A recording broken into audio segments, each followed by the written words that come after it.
निरमा, एक स्टार्टअप से billion dollar company तक का सफर।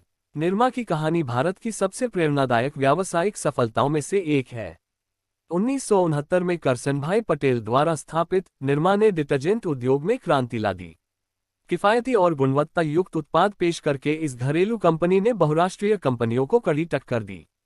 एक छोटे से घरेलू स्टार्टअप से शुरू होकर निरमा आज एक बिलियन डॉलर कंपनी बन गई, जो साबुन, कॉस्मेटिक्स, सीमेंट और अन्य एफएमसीजी उत्पादों की एक विस्तृत श्रृंखला पेश करती है। करसनभाई पटेल, संस्थापक की यात्रा। करसनभाई खोईदास पटेल का जन्म 1945 में गुजरात के रूपपुर गांव में हुआ था। वे एक साधारण किसान परिवार से थे, जहां बचपन से ही मेहनत और सादगी जीवन का हिस्सा थी। आर्थिक तंगी के बावजूद उन्होंने अपनी पढ़ाई जारी रखी और गुजरात यूनिवर्सिटी से रसायन शास्त्र में बीएससी की डिग्री प्राप्त की। बीएससी के बाद करसनभाई ने गुजरात सरकार के खनन और भूविज्ञान विभाग में एक केमिस्ट के रूप में काम किया, लेकिन वे हमेशा से अपना खुद का व्यवसाय शुरू करना चाहते थे। उन्हें महसूस हुआ कि भारतीय बाजार में किफायती डिटर्जेंट की भारी कमी थी। उस समय बाजार में मौजूद डिटर्जेंट महंगे थे और आम आदमी की पहुंच से बाहर थे।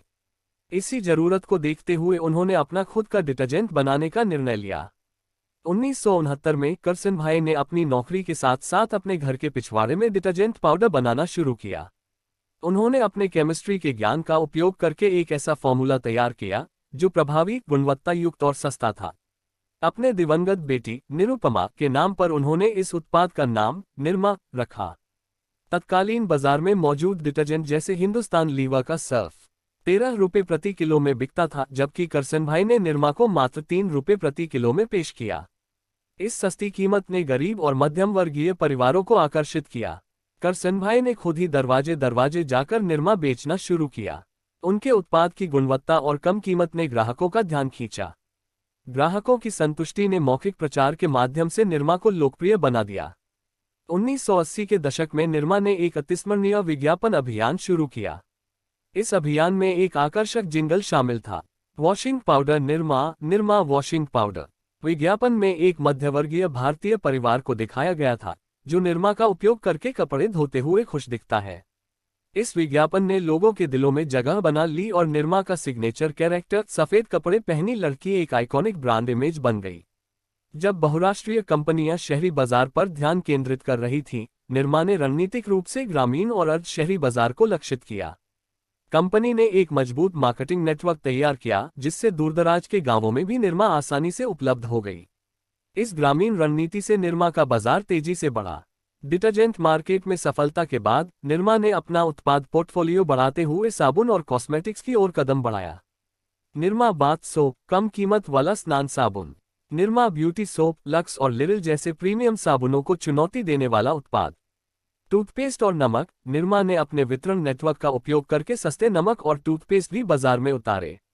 1980 के दशक के अंत तक निरमा ने सर्फ को पछाड़ते हुए डिटर्जेंट बाजार का 35% हिस्सेदारी पर कब्जा कर लिया। बढ़ती मांग को पूरा करने के लिए निरमा ने बड़े पैमाने पर उत्पादन संयंत्रों में निवेश किया। उन्होंने स्वचालित मशीनरी का उपयोग करके उत्पादन लागत को कम किया और दक्षता बढ़ाई। जैसे जैसे निरमा की लोकप्रियता बढ़ी, उसे कड़ी प्रतिस्पर्धा का सामना करना पड़ा। हिंदुस्तान यूनिलीवर का व्हील निरमा को टक्कर देने के लिए एक सस्ता डिटर्जेंट लॉन्च किया गया। टाइड और एरियल अंतर्राष्ट्रीय ब्रांड्स ने भारतीय बाजार में प्रवेश किया। घड़ी डिटर्जेंट, एक स्थानीय ब्रांड जिसने सस्ती कीमत और गुणवत्ता से निरमा को चुनौती दी। 2000 के दशक में भारतीय उपभोक्ता उच्च गुणवत्ता वाले उत्पादों की ओर आकर्षित होने लगे। निरमा, जो अपनी सस्ती छवि के लिए जानी जाती थी, को सस्ते ब्रांड के रूप में देखा जाने लगा। ऑनलाइन शॉपिंग और आधुनिक रिटेल फॉर्मेट के बढ़ते प्रभाव ने निरमा के लिए पारंपरिक वितरण चैनलों को चुनौतीपूर्ण बना दिया। 2016 में निरमा ने लेफार्ज इंडिया का सीमेंट कारोबार $1.40 बिलियन में खरीदा। इस अधिग्रहण के तहत 3 सीमेंट प्लांट, 2 ग्राइंडिंग यूनिट शामिल थे। इस कदम से निरमा ने इंफ्रास्ट्रक्चर सेक्टर में प्रवेश किया। 2003 में निरमा ने निरमा यूनिवर्सिटी की स्थापना की। विश्वविद्यालय में इंजीनियरिंग, प्रबंधन, कानून, फार्मेसी जैसे पाठ्यक्रम चलाए जाते हैं। 2000 के दशक की शुरुआत तक निरमा की वार्षिक आय 7,000 करोड़ रुपए से अधिक हो गई। निरमा ने 20 से अधिक देशों में अपने उत्पाद निर्यात किए, जिनमें एशिया, अफ्रीका और मध्य पूर्व शामिल हैं। निरमा की सफलता की कहानी उद्यमशीलता, नवाचार और संकल्प का प्रतीक है। करसनभाई पटेल ने दिखाया कि सही दृष्टि और दृढ़ संकल्प के साथ कोई भी व्यक्ति असंभव को संभव बना सकता है।